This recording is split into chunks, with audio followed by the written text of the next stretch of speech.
360 live from our studio here at Adisawe Kanda in Accra. I am Martin Asiedu Date. And I am Portia Gabo. Coming up tonight. News 360 Headlines is brought to you by EcoBank, Pepsodent Charcoal and Pepsodent Herbal.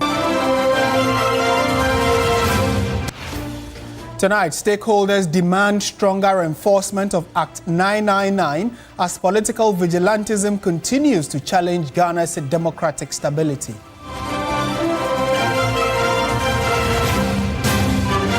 Also coming up tonight, digital traffic enforcement set to begin in Ghana as government targets more than 47 road traffic offences.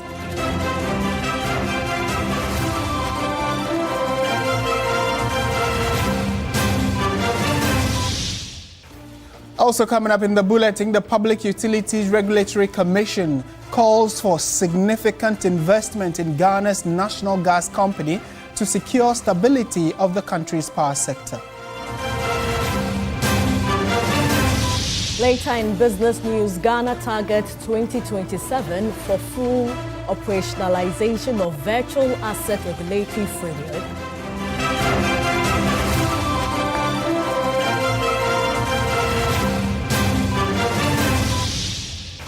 On the international front, Guinea-Bissau to vote on constitution expanding presidential powers ahead of the December election after last year's military coup.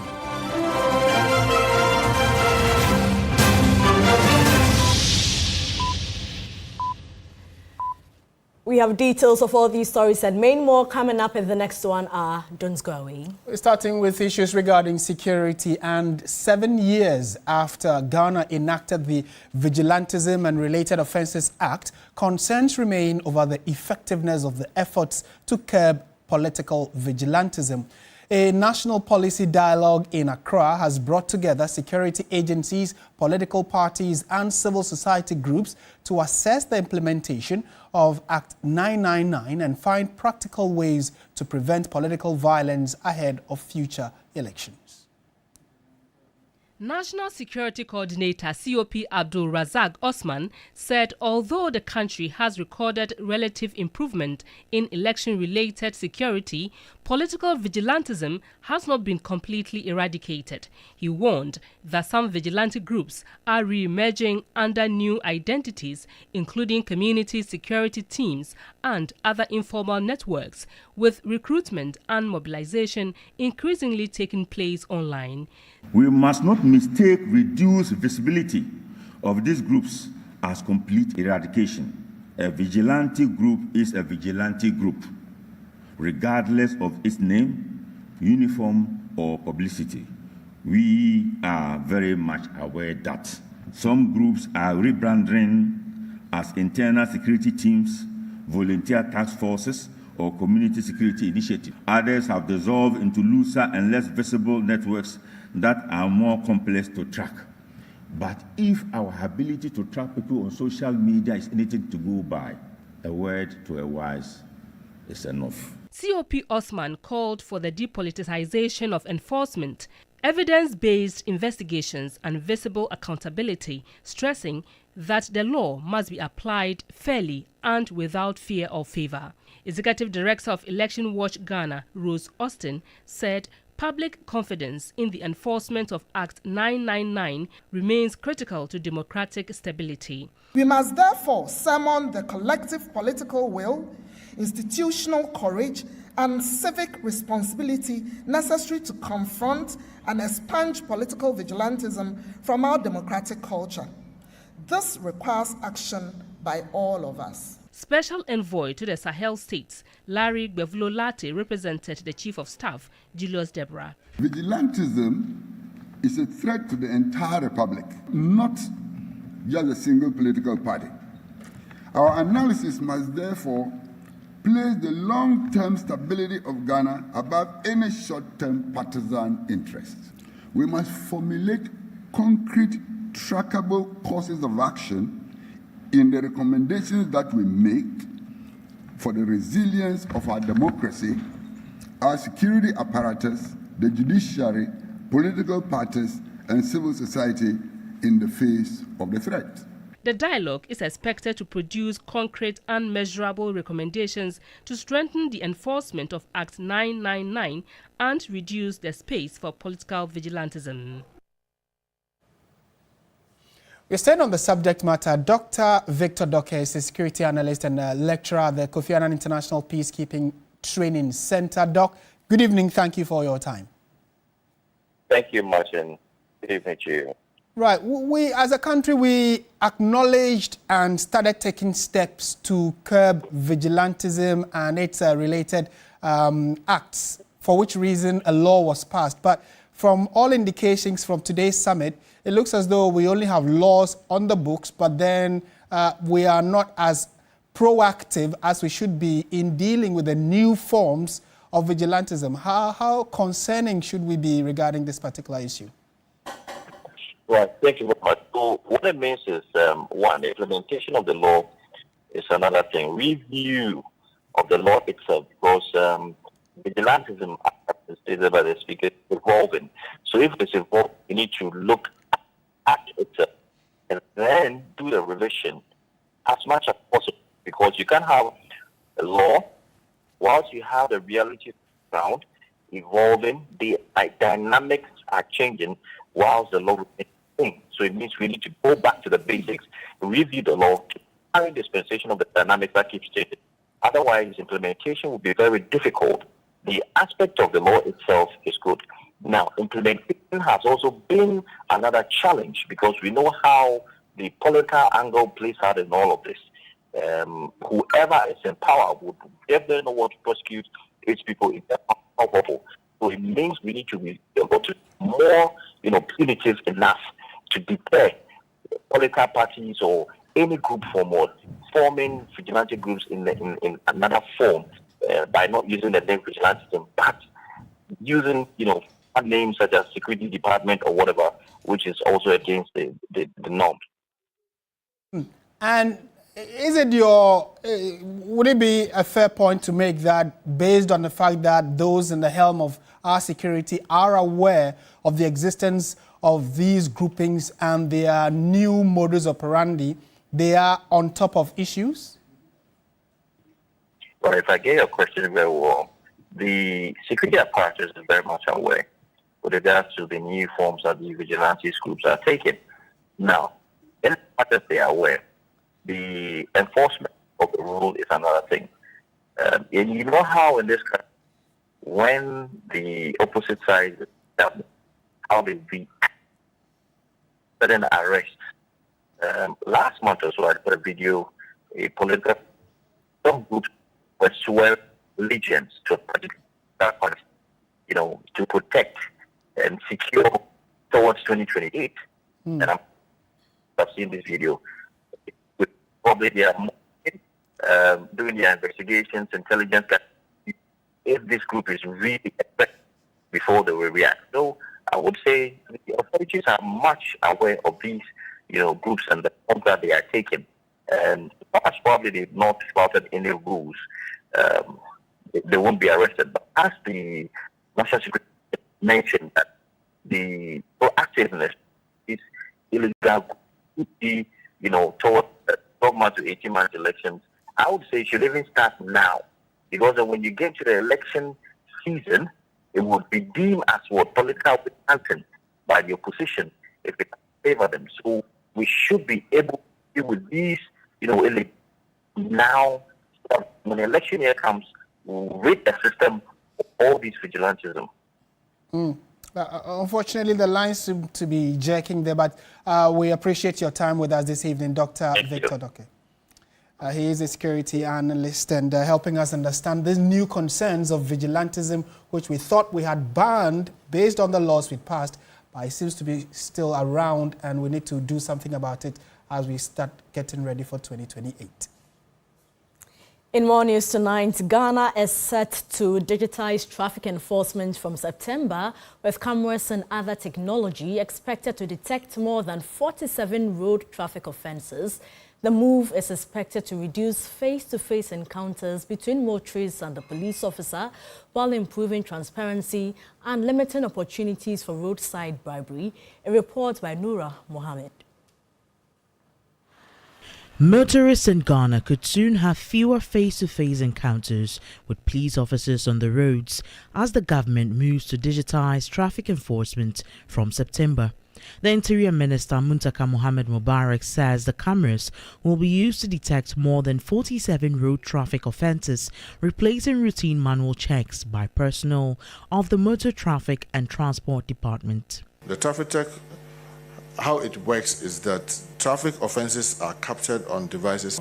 So you cross a red line, you then receive a text message. You cross a red line at Sawam traffic, and at this time, and this is you, show you the evidence, and then show you what to do, how to pay the offence. If you fail to then pay, then now we'll go after you. The system will deploy facial recognition cameras, mobile and in-vehicle cameras, handheld devices, and radar systems to capture suspected violations. Director in charge of research and training at the Police Motor Traffic and Transport Department (MTTD) headquarters, ACP Alexander Obeng says, contrary to popular assumption, the cameras will not take away the duties of police officers. It's a new system that is coming. And it's good that it came up at this time when we are enhancing public sensitization on it and awareness creation. There are many that will be handling the devices up after training. There are many in situ at roadsides. And that's why the law even requires that when the driver is on the road, he should always remember his or her license number, isn't it? So the police will only require your license number. Just go your routine, but know that processing will continue. At the Central Control Room, police officers will review the footage and confirm an offence before an electronic notice is sent to the motorist detailing the violation, applicable penalty, and the process to follow. But how effective and feasible can this be? Executive Director at the Bureau of Public Safety, Dr. Nana Yao Akwada, weighs in. It's something that is being done in other jurisdictions. So it's doable. Even in some African countries, it's happening there. So we should be able to do the same. If you roll out a system that, look, today, with my number plate, someone is able to identify who I am, is able to identify where I live, probably able to identify my spouse, right? Now, what is the data protection and access control around this data that the government is going to collect and make it accessible to a group of people? Government believes reducing direct contact between motorists and police officers will also limit opportunities for roadside bribery and improve transparency in traffic enforcement. Nura Mohammed, TV3 News, Accra. In morning this evening, the Public Utilities Regulatory Commission, the PURC, is calling for significant reinvestment in the Ghana National Gas Company to secure the stability of the country's power sector. This follows a high-level tour of the company's operational facilities in the Western region, where regulators gained first-hand insight into the infrastructural needs to sustain reliable power. Irama Smith has more on this report. The tour of the Takoradi distribution station at Abuazi was more than a routine inspection. With Ghana's thermal power plants relying heavily on gas, the PURC is scrutinizing the company's capacity to meet rising demand. PURC Executive Secretary Dr. Shafiq Suleiman emphasized that while reliability comes at a cost, the long-term benefits of investment would ultimately lower the overall cost of generation. He also praised the company's recent financial trajectory, urging management to maintain profitability while scaling up operations. So whatever is required in terms of third-party proliferation of the infrastructure needs to be looked at and protected, because we know Ghana Gas is the sole infrastructure operator in Ghana.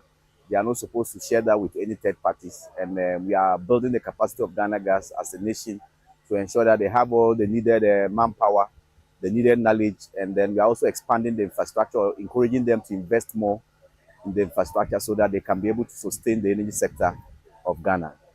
Chief Executive Judith Ajoba Blay who stated that the company is already moving to reinvest its profit into efficiency and reliability, also disclosed of a key project on the horizon, being the construction of a third compressor unit, which she says will provide critical redundancy for the system. But for a gas processing operation, you always have to create redundancy so that when one breaks down, you have.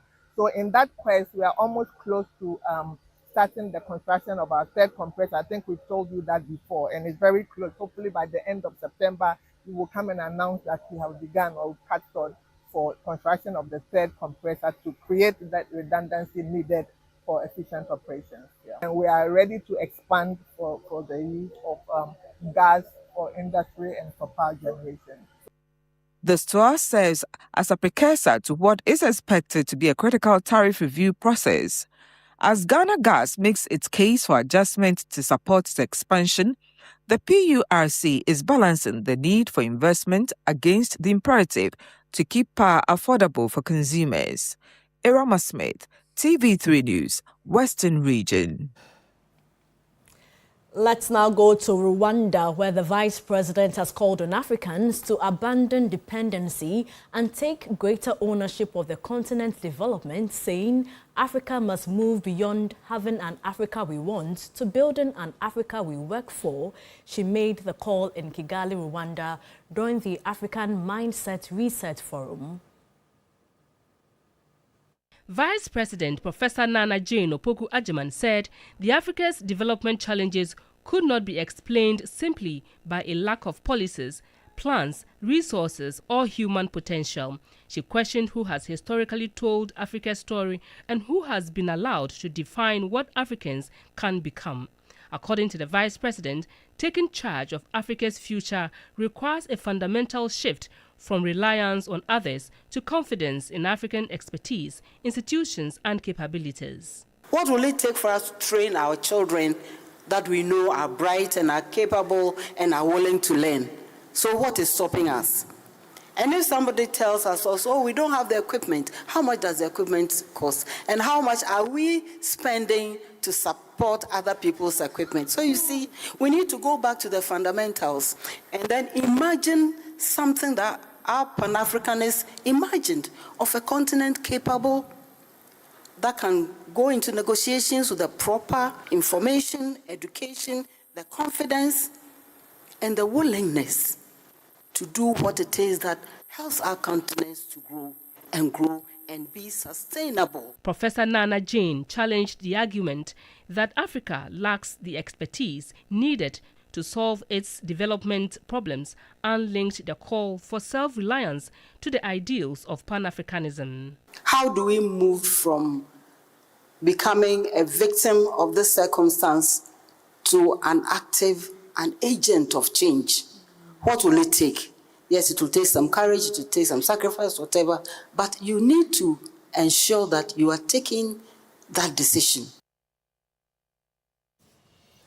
Let's do politics now. The main opposition, the New Patriotic Party, that is the NPP, and its flag bearer, Dr. Mahmoud Bawumia, have thrown their weight behind calls by the minority in Parliament for the government and the Ghana Gold Board to account for reported losses of $1.7 billion in gold purchase transactions. The party says that the reported losses have serious implications for the country's development, including road construction, infrastructure delivery, job creation, and efforts to combat illegal mining, popularly known as galamsey. Speaking at a news conference in Accra, the NPP National Youth Organizer Henry Nanabuache criticized the management of Gold Board led by Sami Jemfi and called for answers over the reported losses.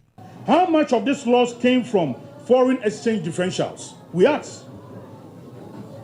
As the cedi and the dollar moved against each other, how much came from the actual prices which Gold Board bought this gold and the prices at which it was later sold? We deserve to know this as well. 3, and what considerations, what judgment, what analysis informed the management decision behind those transactions? We deserve to know.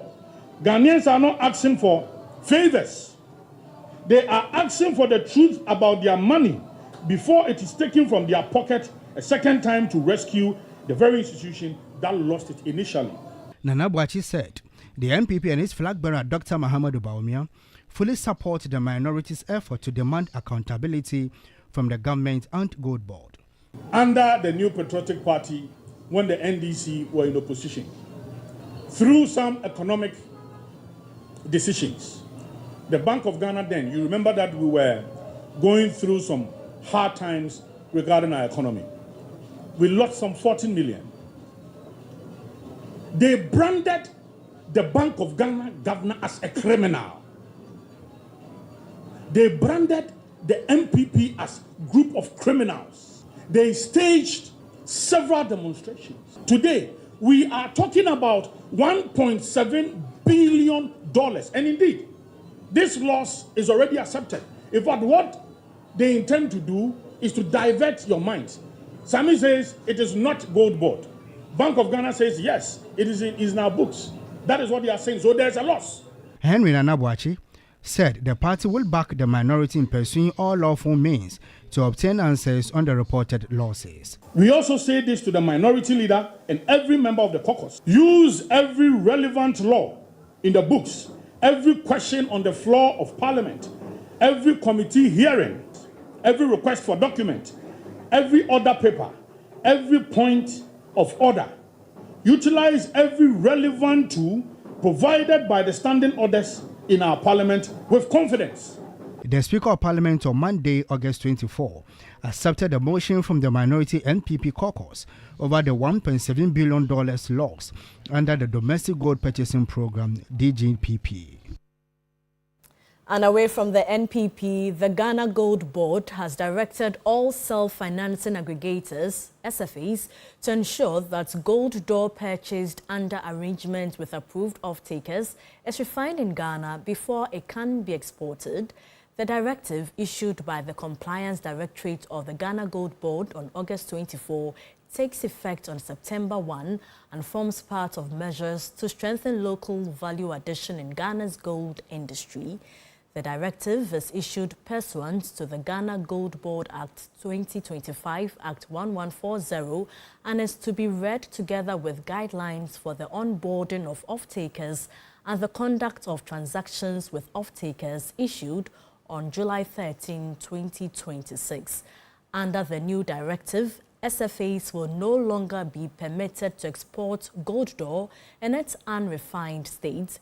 Gold Board says every off-take agreement or commercial arrangement between an SFA and an approved off-taker must expressly provide for the mandatory refining of gold door in Ghana before export.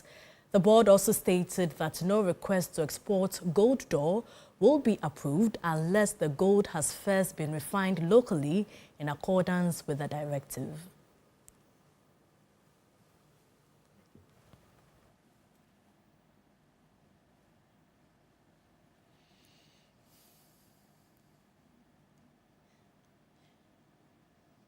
Let's go to the courts now. And lawyers of former National Signals Bureau Director Kwabena Edu Boahen, led by Samuel Atachia, were compelled to proceed with cross-examination of the prosecution's witness after an attempt to halt the trial was dismissed. Samuel Atachia was seeking the court to adjourn the trial pending the determination of the review of the Apex Court's decision against the injunction which was filed by Ofuasia Iribi Member of Parliament, Kojo Oponkroma.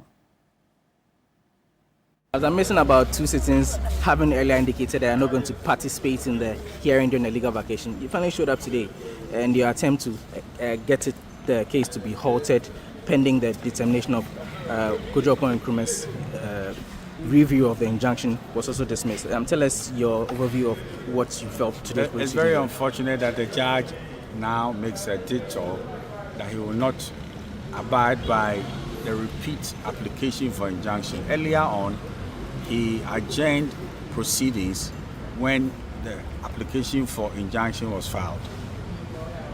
Now, he's turning around to say that he will not abide by the fact that, the 3 judges should determine the injunction by reversing what single judge did. was strange to me. The pain of what is this case is that he wants my client to cross-examine the witness. My client is not trained to do that. And I don't want to be seen also to be defying his orders. So that is what has happened. But I believe that it's unfortunate. I thought the judge will respect the fact that the 3 judges should determine the injunction, which was restraining him from continuing with the case. He didn't do that. So in simple terms, does that mean that the decision of the Supreme Court compelled you to come to court today?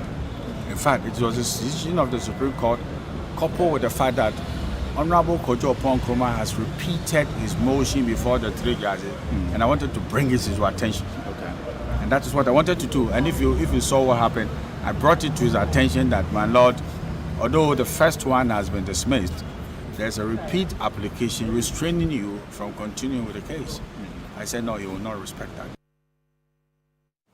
It's now time for the weather report. And localized development of thunder and rain clouds are expected to affect some areas over the transition belt and northern sector, with thunderstorms or rain of varying intensities this evening into the night. The middle and coastal sectors, on the other hand, will experience partly cloudy to mostly cloudy conditions with few cases of slight rain or drizzle. Coming up, the forecast figures.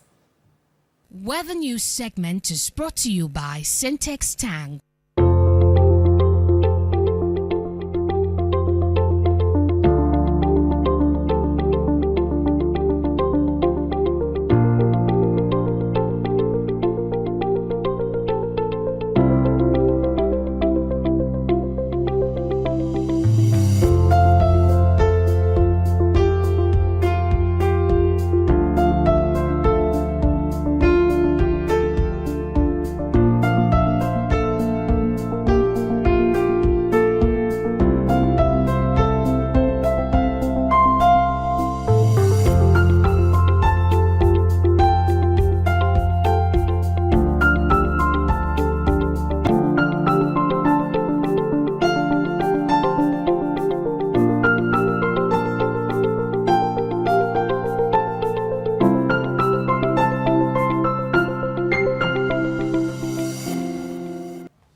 Still watching News360, and like we indicated, the sad news we started the bulletin with has to do with the death of Dolly country Parton, music, yeah. country music legend Dolly Parton. What's your favorite song of her? My favorite Dolly Parton song was Coat of Many Colors. Same for me as well. well. Is it? Yeah. And then there's Jolene, and some of you are sending us Islands messages. in the Stream. Do send it to us. Yeah.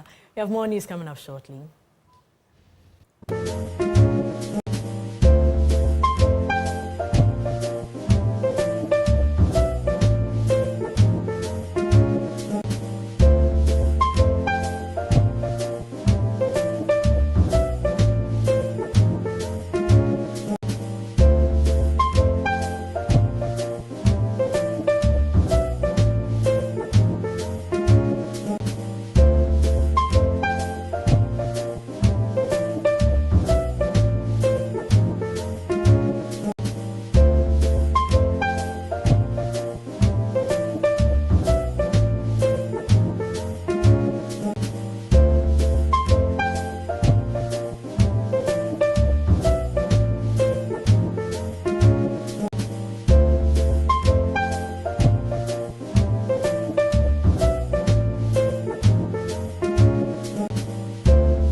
evolving sector and strengthen safeguards against emerging risks to financial stability, consumers, and the wider financial system.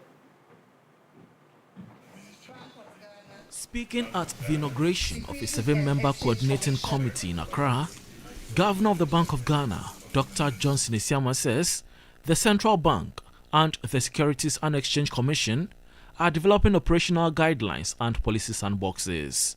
These are aimed at supporting the implementation of the Virtual Assets Service Providers Act 2025.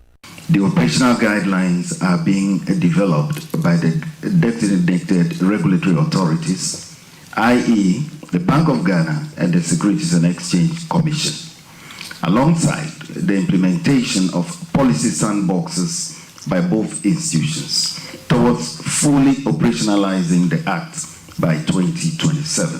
Director General of the Securities and Exchange Commission, Dr. James Klushi-Aveji, says the newly inaugurated Virtual Asset Coordinating Committee will bring regulators and key state agencies together to close regulatory gaps, coordinate supervision, and help position Ghana as a trusted hub for virtual asset innovation in West Africa and beyond. If this is left uncoordinated, it creates blind spots, gaps regulators miss, and becomes opportunities that bad actors exploit. The Virtual Asset Coordinating Committee is our answer to that risk. It brings the Securities and Exchange Commission, the Bank of Ghana, and our partner agencies to one table. Away from that, the Ghana Investment Promotion Authority says about 80% of 70 investment projects involving Chinese companies are in the manufacturing sector, according to its 2025 foreign direct investment figures. The authority says almost $500 million in Chinese investment is increasingly moving beyond the traditional China mall model, which has raised concerns among local businesses. A recent report by the Ghana Investment Promotion Authority shows that foreign direct investment into Ghana rose from about $600 million to $2.6 billion.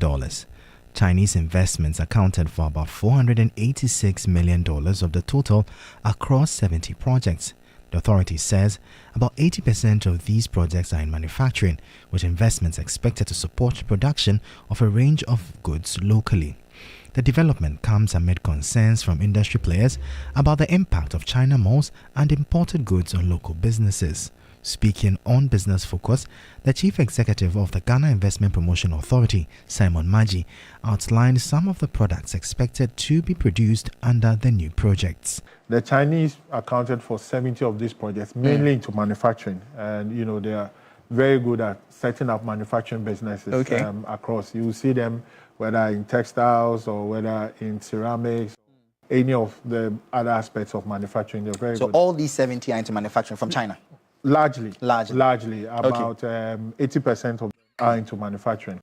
The GIPA chief executive also stressed that Ghana's informal retail sector remains largely reserved for citizens and urged businesses and investors to comply with the country's regulations. What Ghana is worried about is, look, the informal retail sector, which by law is reserved exclusively for Ghanaians. And therefore, we don't want non-citizens or persons who are not Ghanaians to go into that space. And this law also does same. So, the president is very clear. The Minister of Trade is very clear. The Minister of Finance, who led the passage of the law, is also very clear in his mind that certain areas of our Ghanaian economy must be reserved for Ghanaians. Check out the city's performance against other trading currencies and how some of our key commodities are faring on the global markets.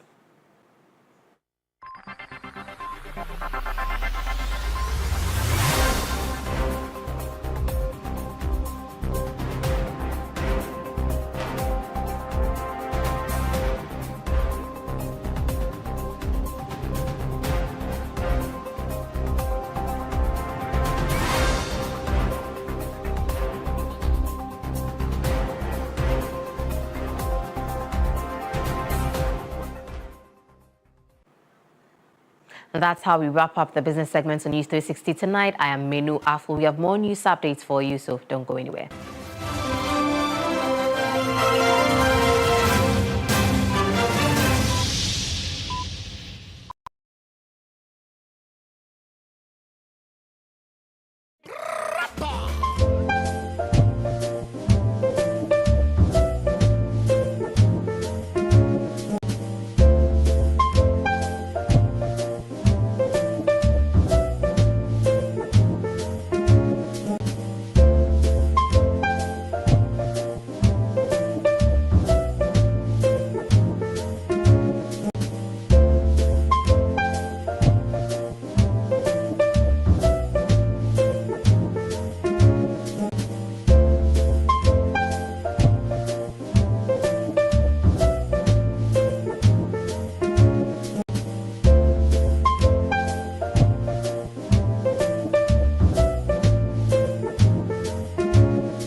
his journey is an inspiring one that is moving a whole community as they continue to follow his growth. My colleague Emmanuel Owusu traveled to Bechim to trace Caleb's remarkable journey back to where it all started.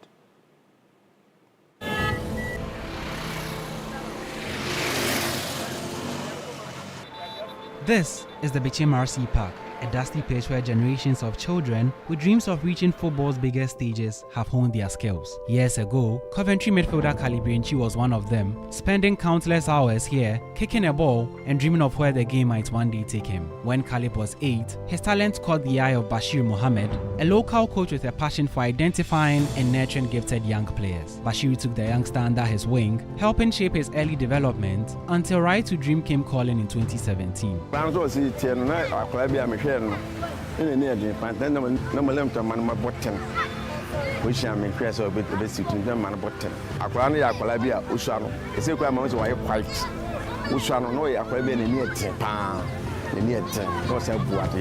From there, the journey accelerated. After joining Danish side FC Nordjylland in 2024, Irenchi's rise was meteoric. He made his Black Stars debut at the Unity Cup in 2025, and a year later, became one of Carlos Queiroz's trusted midfielders, marking his World Cup debut with a goal against Panama. Then came another landmark moment. On 21st August, family and friends gathered at a viewing center in Bechim to watch one of their own make his Premier League debut against Arsenal at the Emirates Stadium, just days after becoming Coventry's most expensive signing.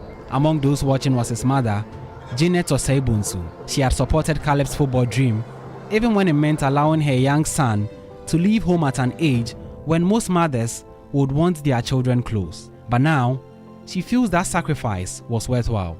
Na ehame because the one na ekwote na minimum the okoye no. Nti the empire na na edita na chi. Na oye ni fe oko no. Ye ne kasa e oko na ho no ye ma wa tana. Wo hwe na emwa wa bra. Na ball so ni je ho. Nti e ma na kwan se on to us no ball.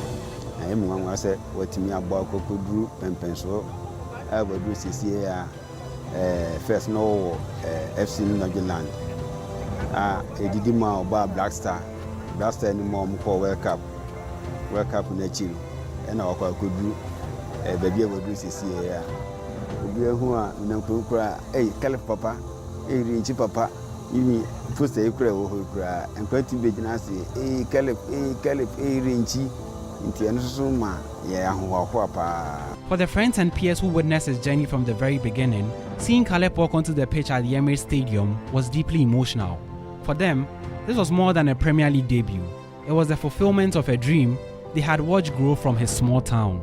And perhaps that is what makes Caleb Irenchi's story so special. Long before the bright light of the Emirates, the Black Stars, the World Cup, and the Premier League, there was this dusty park in Bechim. A ball, a young boy, and a dream. Today, Caleb is living that dream thousands of miles away.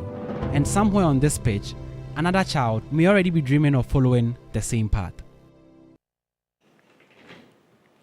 And so that's the touching story of Caleb Irenchi, who coincidentally is in action this evening for Coventry City as he's making his debut in the Carabao Cup. He's already provided an assist in that one. But before we go, just update on more Ghanaian players. And Antoine Semenyo has made history by becoming the first ever Ghanaian to be named in the PFA Premier League Team of the Year. The Ghanaian was recognized by his teammates for his outstanding performances for Manchester City and Bournemouth, scoring 10 goals for the Cherries and an extra 7 for Pep Guardiola's side as he ended up winning the FA Cup and the Carabao Cup. He also became the first Ghanaian to score 17 goals in a single Premier League season. He joined the Premier League team of the season, dominated by Arsenal, who were the eventual Premier League champions. You can just quickly go through the team. David Raya is Gabriel of Arsenal, Nico Riley, who was judged as the Young Player of the Year, William Saliba, Urin Timber, Bruno Fernandes, who's just won the PFA Player of the Year, beating Declan Rice. And then there's Ryan Cherki, Erling Haaland, Antoine Semenyo, and Igor Thiago of Brentford. You can get more updates on our social media handles. My name is Oreku Ampofu.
Well, good evening and welcome to the entertainment news segment here on News 360.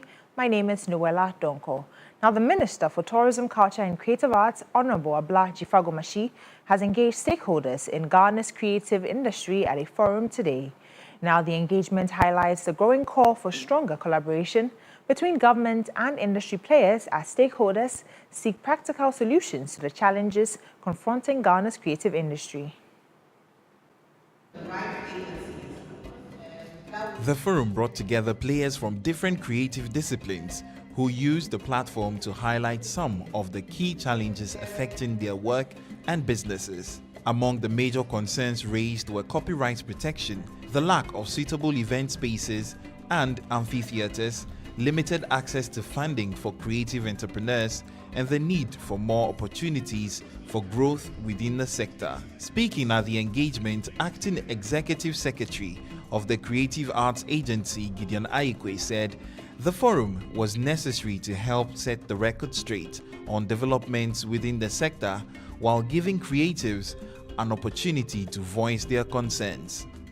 He noted that stakeholders who are directly involved in driving projects may sometimes overlook certain challenges, making regular engagements and constructive criticism essential. Needed to set some records straight and then also to inform creatives about what is happening in the sector. This is to afford creatives the opportunity to know everything about what's going on in the creative sector, especially with regards to the Creative Arts Fund. Most of them want to know about the Creative Arts Fund and how to access it, and also how we're going to go about the registration framework.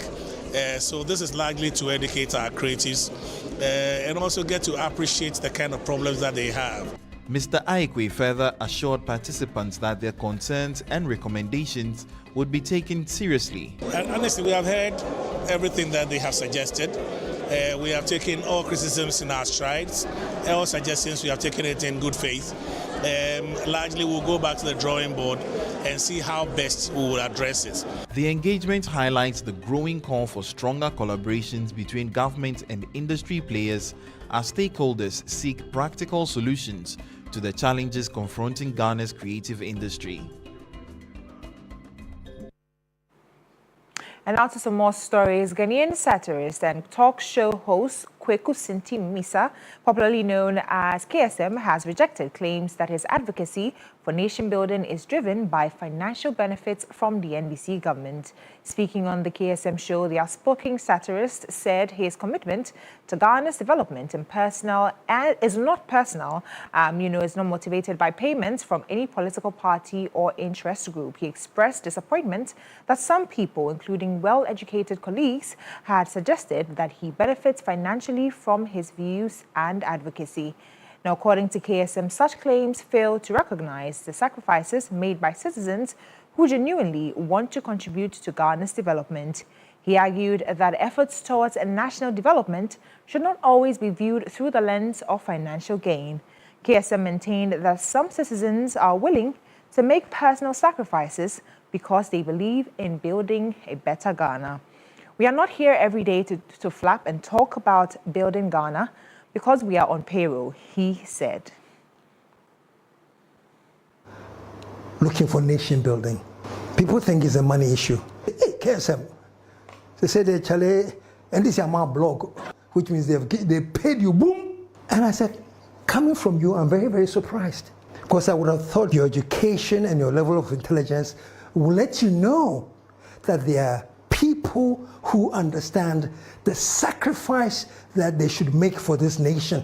That we are not here every day to suffer and talk about building Ghana because we are on payroll. That we are on the payroll. Whose payroll? Who can pay us? And now, unfortunate news coming in. It says legendary Dolly Parton has died at the age of 80. Now, Dolly has been open about her recent health struggles, and her family announced that she died peacefully today in Nashville, Tennessee.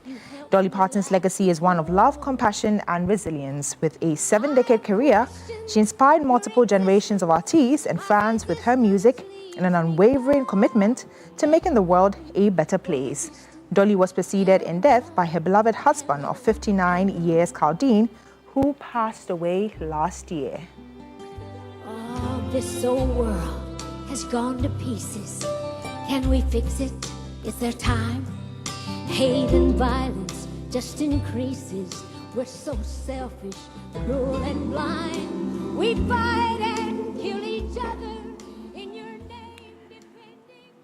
A legend through and through. May her soul rest in perfect peace. And that's it for the entertainment news segment here on News 360. My name is Noella Dongo. Thank you so much, Noella. On the international front, Guinea-Bissau, which is currently led by military officers who staged a coup last year, will hold a constitutional referendum on August 30 that will expand the power of the presidency and reshape rules for elections scheduled for December. Under the current constitution, Guinea-Bissau's legislature names a prime minister who appoints a cabinet.